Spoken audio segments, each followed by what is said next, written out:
Hello and welcome to Express to Impress, where each expression creates a lasting impression.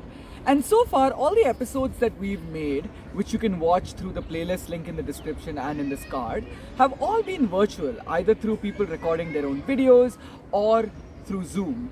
But we thought we'd want to try something slightly different.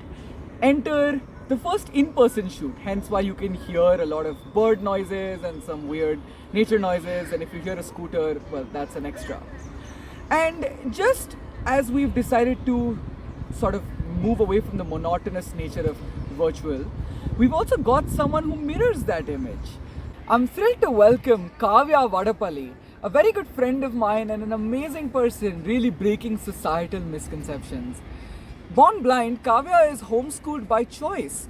And in a world where a lot of people said visually impaired people can't play video games, among other things, Kavya chose to stray past that. When you couldn't play video games, she said, she decided to start playing audio games. Games that were made specifically for the visually impaired. And after a few years of playing them, she decided to contribute by making them as well. Kavya also happens to sing and writes very, very well. She also, just like Moksh in the previous episode, works with me at Vidya Drishti and has been doing so for quite a few years now. And it's been a lot of fun working with her. Well, that's enough of rambling from me. I think we should bring in Kavya. Hi Kavya, how are you today? Hi Pranav, I'm doing good. How are you? I'm great, and trust me, it's such an honor to finally have you on this podcast. We've been in talks to do this for a while, since the inception of the podcast, right? And it's so, I just feel so glad to finally have you on the show. Yeah, I'm glad to be here. So let's just jump right in. We're gonna have a quick chat with you, and in this episode, we're gonna be moving around a bit, so you guys can enjoy some interesting backgrounds as well. What I want to start with, let's start from the beginning, as we always do. You were born blind, right? And you had to learn things sort of in a different way, and halfway through, well, a few years into school, you decided that you would do better if you stayed at home and learned at your own pace, right? So tell me a bit about that. Tell me about that experience of, I guess, homeschooling, the advantages that it had, and how you built up your social circle, because it's a bit interesting, isn't it? Well, yeah, so the thing with homeschooling is that I got to do things at my own pace. I think unlike some people, I learn some things faster than others and some things take me longer to learn. So being in a school or being in anything like that would mean that I'd have to struggle when I was behind or get bored when I was ahead or whatever.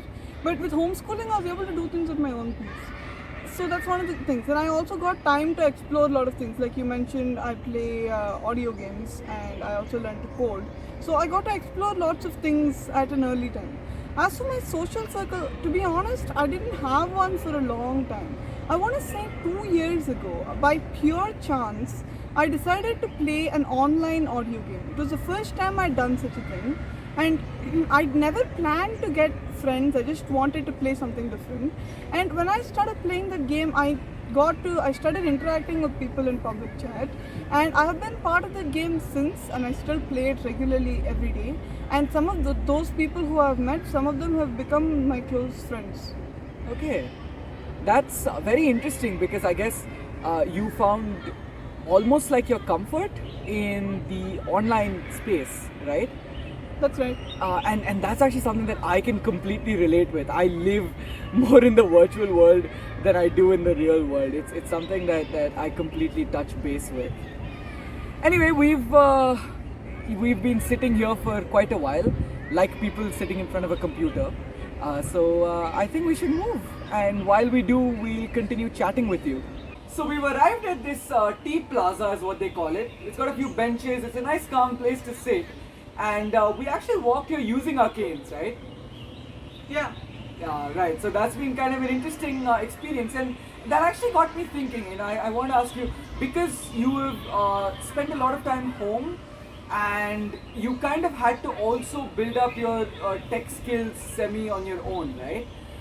What was your support system, I guess, growing up, and also in your eyes, or I probably shouldn't say that, according to you, what is the optimal or the best support system, or what makes up a good support system? Well, I'm somebody who only learns things out of necessity of generally. Like some things I learn because I'm interested, but what my biggest motivation is just I do things when they're needed.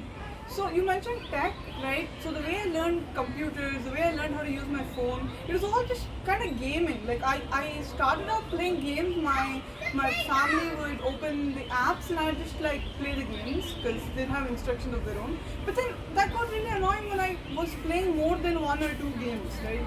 So I just wanted to be able to do things, get things on my own. So that's how I learned things. That's how I learned everything, to be honest. I'm not the most independent outdoors. Like you said, I spend most of my time indoors.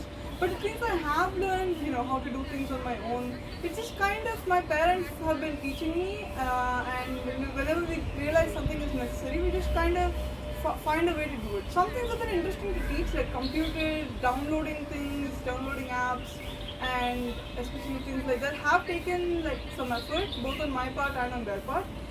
But that was, we kind of just made it work ourselves.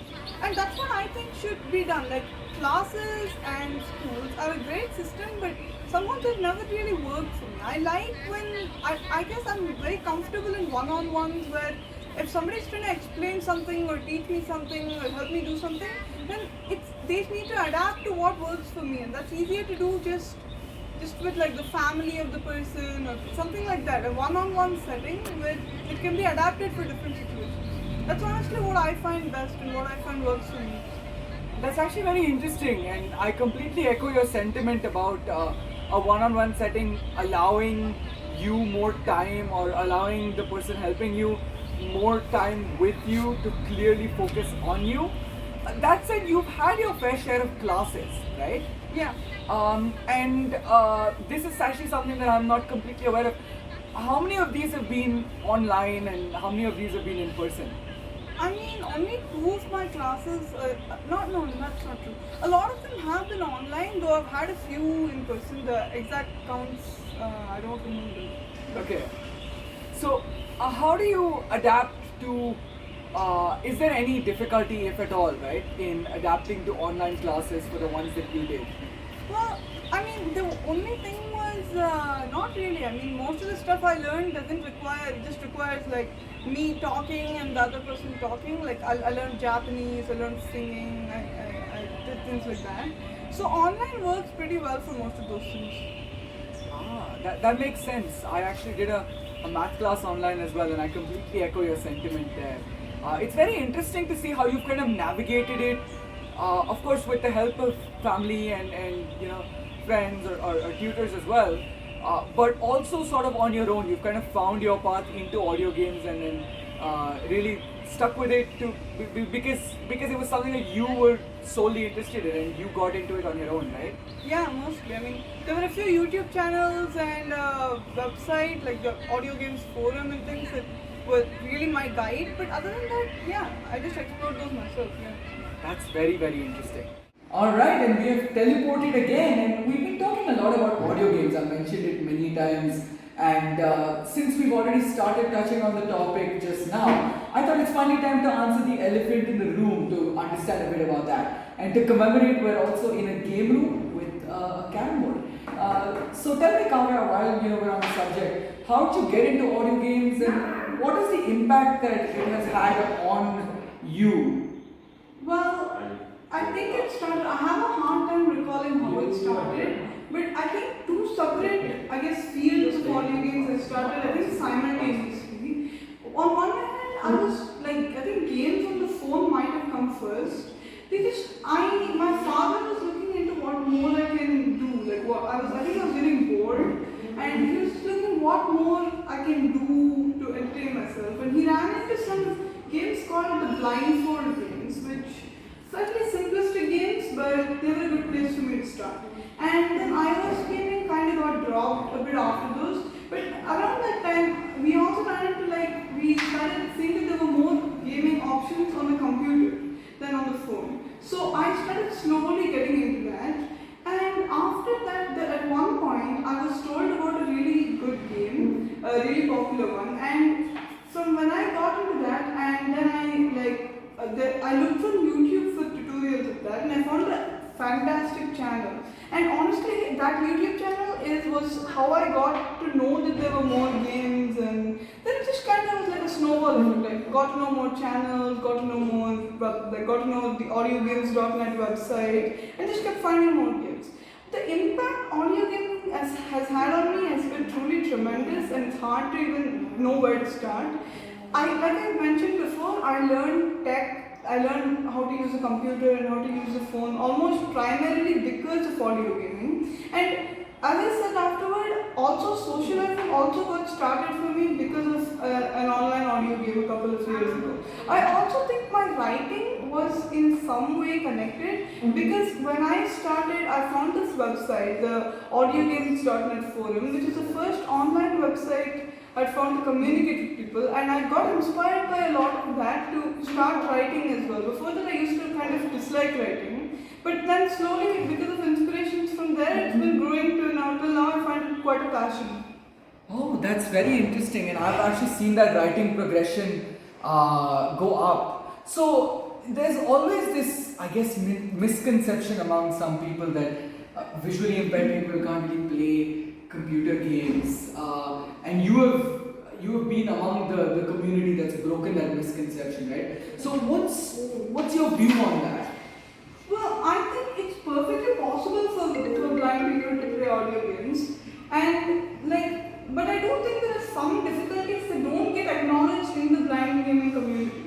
Like you mentioned, I've been more part of playing audio games, which are like games that exclusively meant for blind people. But in the community lately, a lot of people have been moving towards making mainstream games accessible, which is fantastic. Don't get me wrong, and I truly hope that can continue. But I do think it presents some difficulties because some things have to be done very differently for blind people than sighted people. Now, my understanding is limited, but I think a lot of games get around this issue by actually introducing features such as auto walking or skipping puzzles. Of course, not all games do this, but I think a lot of the time these kinds of workarounds get mislabeled as accessibility. I think that's dangerous because they are simply workarounds.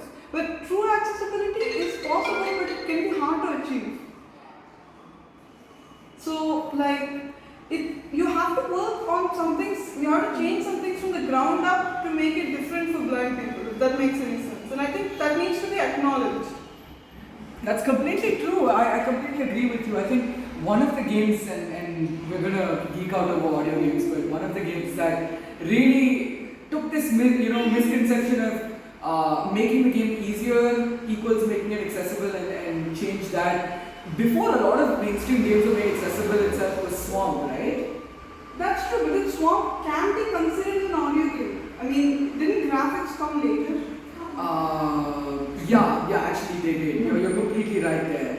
No, what I was trying to convey was that Swamp took mainstream mechanics and made them work in an accessible audio game, right? Oh yeah, that's totally true. That's pretty possible, and Swamp is a great example. Yeah. Mm-hmm. So, what's your favorite audio game? I cannot say exactly, but my top 5 favorites are Sketchbook Your World, which is the online game I mentioned, Crazy Party, which is fantastic, I think Shattering and the BK series. Those are all Japanese games. You've also, as you mentioned earlier, you've tried learning Japanese as well, right? Yeah. How has that gone? Has it helped in your understanding of the game at all? Well, not really, because my Japanese learning, it didn't really go, it stopped midway through because I was just finding it pretty overwhelming to learn an entire language in a class like that. I wasn't able to pace my learning properly, so I never got to the point where it helped me understand the game, but yeah. That's very, very interesting. I mean, but are you still learning, or? I'm still open to learning, but I'm not taking any steps in that direction at the moment. But I do want to start again at some point. Can totally agree. Alright, we're gonna move on to this space very soon, but we've got a carom board in front of us, and while it's not an audio game, and I know that your prowess in a lot of audio games is pretty high, I am going to challenge you to 1 or 2 rounds or shots of carom. Sure. So we moved out of the games room and in front of this vast swimming pool. And while we were moving, we also know that you code games, right? You've started coding your own audio games. Yeah, quite a while ago it started, yeah. So what's been that process, or what's that process been like? Well, it's been really fun, to be honest. I really love programming. I'd say I tried to start programming quite a long time ago, but then I tried to go by books and I tried to do what books said and read about it and do all that properly. But when I really felt free was when that bored me to the point where I almost wanted to drop programming. And then one day I just got this inspiration to just try a project on my own, absolutely without guidance. And it was a semi-failure. I didn't achieve near as much as I wanted. I never released it. But it was such an eye-opening experience for me. And then I discovered a fantastic guide on how to make audio games with Python, which is the programming language I was using. And it was just fantastic. It didn't tell me anything that I didn't know exactly, but it just all the pieces fit together when I saw that guide. And I have used it ever since. Even now I refer to it sometimes to check, and it has been the single thing that has enabled me to make the 3 audio games that I've made so far, and it's just been fantastic. After that I just kind of went with the flow. I've actually played your audio games, and my favorite one is the game called Bounce Bounce. Yeah, I'll leave a link to it in the description. It's an interesting take on an arcade game.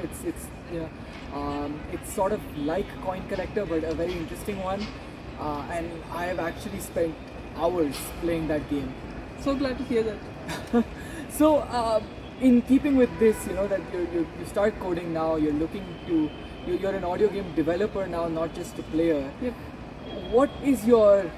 What's next? What's your future goal? What do you want to, overall, what do you want to accomplish? You mean in programming or just in real life in general? In general, I guess, zooming out. Programming could be, a part of it, but, just generally. Yeah, well, programming is what I want to do as professionally. I want to start doing programming for living at one point. Right now I'm trying to write my 10th grade exams and everything. That's what I'm doing now. But once I'm done with all that, I really want to start working on. I'm not sure which field of programming I want to do. I know that I want to work as a programming, and why my motivation to that is I want to be able to connect with people who have ideas and can't code them because they don't have programming knowledge, and I want to help those people make whatever they want to make a reality, not just games but apps. This is the only ambition I've really had, just to be programming and to make a living off of programming, and to of course continue audio game development as well. So programming is really what I want to do with my life. It's very interesting. I love the point where you mentioned you wanted to help people who knew programming but didn't exactly know where to get started or what to do. No, that's not exactly what I meant. Okay. I meant people who wanted to make something, who have an idea, who know how to design it, who know how they want it to be, but for whom it will be a lot of effort. Not everyone can learn programming with ease. So for them it will take a lot of time, and I don't want them to have to spend that time. I want to be able to connect with them and help them do the coding part of it and let them do the rest. That's a very interesting. It's developers that are freelancing are actually doing very well already right now, and it would be very interesting to see where you go with it. Yeah, sure. So I guess one of the final questions for you, if you were to leave a message for our viewers, for the audience, for anyone listening to this or watching it, what would you tell them? I guess if it were to be something about me, one of the important things I've learned is, since we're talking about programming, on that theme, I'd say that for anything, for learning anything, for gaming, for programming, for writing, one of the biggest enemies I've had is overthinking. I'd always overthink, overestimate, overdo everything. And my thing, what I have learned, whether it be with homeschooling, whether it be with audio gaming, whether it be with programming, is sometimes you just have to try things that may not look the most wise at the time, but which you just want to do, because often it will work out. That's what my homeschooling was. I had a lot of fears, my parents had a lot of concerns, but we tried it because we wanted to do it, and it worked out. And that's what I tell them, is that sometimes just tell that part of your mind that tells you what's proper, tell that part to just shut up and let you do what you want.